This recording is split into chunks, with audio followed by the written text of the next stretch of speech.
दादा आमचा खातोय. काय हाताचा प्रॉब्लेम आहे पण तो बरोबर टेक्निक मी खातो. त्यात धरणार आणि खाणार. कसं झालंय? मस्त आहे. त्याची बायको बनवते आणि हॉटेल स्टाईलचं थालीपीठ आता शेकून घेतोय. भाजणी तयार नव्हती तरी पण आम्ही सगळी पिठं मिक्स करून मस्त कुरकुरीत थालीपीठं बनवलेत. एकदम भारी झाले. कोण म्हणणार नाही की ही बिना भाजणीची थालीपीठं केलेली आहेत.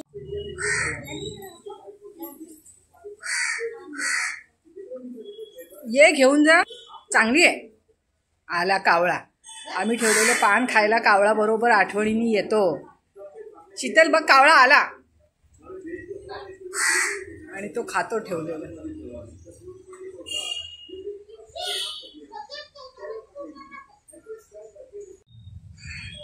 जन्माष्टमी जवळ आले आणि आमच्याकडे पद्धत आहे जन्माष्टमीच्या उपवासाला थालीपीठं बनवण्याची. आणि आमच्याकडे भाजणी तयार नाहीये. त्याच्यासाठी आम्ही ताबडतोब भाजणी करून थालीपीठं कशी बनवायची ते आम्ही दाखवणार आहोत. त्याच्यासाठी ज्वारीचं पीठ घेतलंय, बेसन पीठ घेतलंय, गव्हाचं पीठ घेतलंय, बाजरीचं पीठ घेतलंय आणि एवढं तांदळाचं पीठ घेतलंय. आणि हे गरम मसाले घेतलेत भाजणीसाठी. धने, बडीशेप, जिरं, दालचिनी, तेजपत्त्याचं फक्त एकच पान घेतलंय. आता हे जर भाजून घ्यायचे ते मसाले थोडे गरम करून घेणार आहे ना?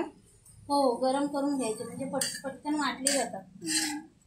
चव येते जरा, वास पण सुटतो. शीतल हे सांग काय काय घेतलं? आणि हे पीठ भिजवण्यासाठी कांदा घेतलाय, कोथिंबीर घेतले, पिठामध्ये थोडंसं दही टाकणार. कांदा घेतलाय. हा, किती कांदे येते? 4 घेतले. हे सगळं ह्या सगळ्याचं मिळून पीठ भिजवणार आणि त्याच्यामध्ये पहिला ठेचा बनवणार. हा, आलं मिरचीचा ठेचा बनवणार. कांदा भरपूर घेतलाय तो आणि त्याच्यामध्ये मीठ टाकायचं आणि थोडंसं आम्ही दही पण घेतलंय. दह्यामुळे जरा पीठ चव लागते. तर आता हा थोडासा आपल्याला चुरून घ्यायचा. जास्त त्याचा चुरा नाही करायचा, थोडं कुस्करून घ्यायचं म्हणजे नरम होईल. कोथिंबीर पण त्याच्यातून घ्यायची म्हणजे नरम होते. त्याच्यामध्ये मग नंतर सगळं पीठ भिजवणार आहे ना? हो. त्याला पाणी पण सुटतं ना. पाणी सुटलं ना की त्या पदार्थाला चव पण चांगली लागते. कांद्याचं पाणी सुटेल त्याच्यामध्ये सगळे बाकीचे मसाले आता चुरडून घ्यायचे. कांद्याला चांगलं पाणी सुटलंय. आता जो हिरव्या मिरचीचा ठेचा वाटलेला तो त्याच्यामध्ये टाकून घ्यायचा आणि हे गरम मसाले थोडे भाजून घेतलेले ना ते पण आणलेत आम्ही बारीक करून, जाडे भरडे, ते पण टाकायचे. भाजणीचं थालीपीठ फिकं पडेल त्याच्या पुढे, एवढं भारी थालीपीठ होणार आहे हे. आता थोडे मसाले जे काढून ठेवले ते टाकून घ्यायचे. आपण हळद ही, धणा पावडर, धणे थोडे टाकलेत आम्ही पण आम्ही धणा पावडर पण घेतले. बेडगी मिरचीचं तिखट, सगळे मसाले कांद्यामध्ये चांगले मिक्स करून घ्यायचे. आणि मीठ मगाशीच टाकलेस ना शिल्पा? हो, मीठ मगाशीच घेतलं. आता ही पिठं काय काय आहेत सांग शीतल? ज्वारीचं पीठ आहे, टाका. बेसन पीठ सगळं एक एक वाटे आहे ना? हो, सगळं एक एक वाटे घेतले. आणि बाजरीचं पीठ, फक्त तांदळाचं पीठ जरा जास्त घेतलंय. बाकी सगळी पिठं एक एक वाट्या. हा. आणि तांदळाचं पीठ किती आहे? 2 वाटे असतील. 2-3 वाट्या असेल. 3 वाटे असतील. हो, तांदळाचं पीठ जास्त. आता कांद्याच्या पाण्यामध्ये जेवढं जमेल तेवढी भिजवून घ्यायची पिठं. मग वरनं लागलं तर पाणी घालणार. आणि आपण दही पण टाकले ना त्याच्यात, त्याला पण पाणी सुटेल. मस्त भिजवून घ्यायची आणि गोळा घट्टसर असा करून घ्यायचा आहे. हे पीठ ठेवणार काय तुम्ही थोडा वेळ? लगेच करणार तरी पण चालेल, लगेच केलं तरी पण चालेल. आम्हाला घाई आहे म्हणून आम्ही लगेच बनवणार आहे. हे मसाले भिजवलेलं पाणी होतं वाटलेलं, थोडंसं टाकलं. आता लागेल तसं पाणी टाकून गोळा करून घ्यायचा. त्याचा गोळा मस्त घट्टसर झालाय.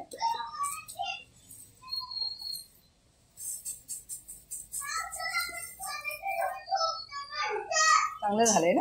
हो. कांदा पण चांगला दिसतोय त्याच्यामध्ये, भरपूर घातला आणि कांदा. थालीपीठाबरोबर खाण्यासाठी आम्ही वेगळ्या पद्धतीची चटणी बनवते. त्याच्यासाठी भाजलेली चणा डाळ घेतले, कोथिंबीर घेतले, लसूण घेतले, मिरची घेतले आणि नारळ घेतले एक अख्खा. आता नारळाचं काम करून घेणार. हा नारळ फोडण्याचा एक्सपर्ट माणूस आहे आमचा. आज त्यात पाणी नाही. हा चांगला फुटला.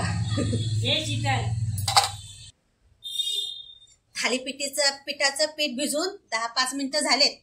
आता आरती वहिनी रुमालाला पाणी लावून मस्तपैकी गोळा करतायत आणि थालीपीठ पातळ वळून घेतायत. खाली पाणी लावायचं म्हणजे चिटकत नाही. मोठं थालीपीठ करा आरती आणि भोग पाडा मध्ये चांगले कुरकुरीत थालीपीठ. तवा तापत ठेवलाय ना. भरपूर होती ही एवढ्या पिठाची. 2-2 माणसांना प्रत्येक माणसाला 2-2 ठरल्या त्या वाटण्या.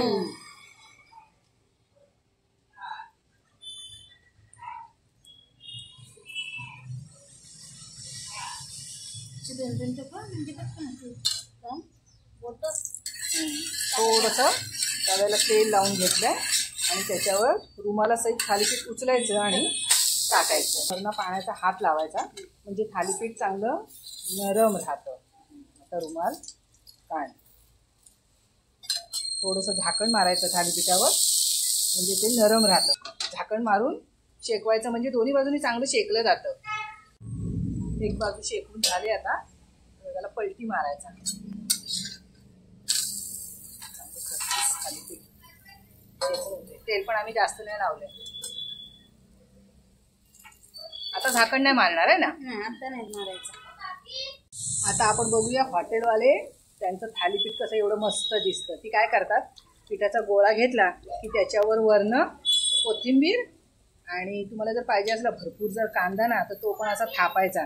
मग ते थालीपीठ दिसायला चांगलं दिसतं. आणि हे आपलं झालं हॉटेल स्टाईलचं थालीपीठ. एकदम भारी दिसायला पण छान. चव तर आमची भारीच लागले. हे बघा एवढं मस्त कलर पण एकदम भारी आलाय. कोण म्हणणार नाही मला की ही थालीपीठ बिना भाजणीची तयार केलेली आहेत. आणि चव पण एकदम भारी आहे. टोपलं भरलंय आणि बरीचशी पोरांनी खाल्लेच त्यातली. चटणी पण तयार आहे आमची. हा दादा आमचा खातोय. त्याच्या एका हाताचा प्रॉब्लेम आहे पण तो बरोबर टेक्निक मी खातो. त्यात धरणार आणि कसं झालंय मस्त आहे. त्याची बायको बनवते. आणि हॉटेल स्टाईलचं थालीपीठ आता शेकून घेतोय. गाडीवर भेटतं ते असंच थालीपीठ. मस्त त्याच्यावर पाण्याचा हात मारायचा म्हणजे ते नरम राहतं चांगलं. शेकतं आतपर्यंत. झाकण मारून शेकून घ्यायचं. त्याच्यावर झाकण ठेवलंय. थालीपीठ तयार आहेत आमची. जरा हे भाजणी तयार नव्हती तरी पण आम्ही सगळी पिठं मिक्स करून मस्त कुरकुरीत थालीपीठं बनवलेत. एकदम भारी झाले. कोण म्हणणार नाही की ही बिना भाजणीची थालीपीठं केलेली आहेत. आई कसं झालेत? एकदम मस्त झाले. आमच्याकडे गोकुळाष्टमीच्या उपवासाला खास थालीपीठ केलं जातं. आणि हिरव्या मुगाची भाजी करतात आहे ना सीता. उपवास सोडायला दिवसभर उपवास करायचा आणि रात्री थालीपीठं खाऊन उपवास सोडायचा. मस्त झालेत ना शिल्पा. तर आम्ही आज हे करून बघितले. कधीतरी एक दिवस हिरव्या मुगाची भाजी पण बनवून दाखवू. व्हिडिओ आवडला तर नक्की लाईक करा. सबस्क्राईब करा अजून जर केलं नसेल तर. तोपर्यंत आम्ही खाऊन घेतो.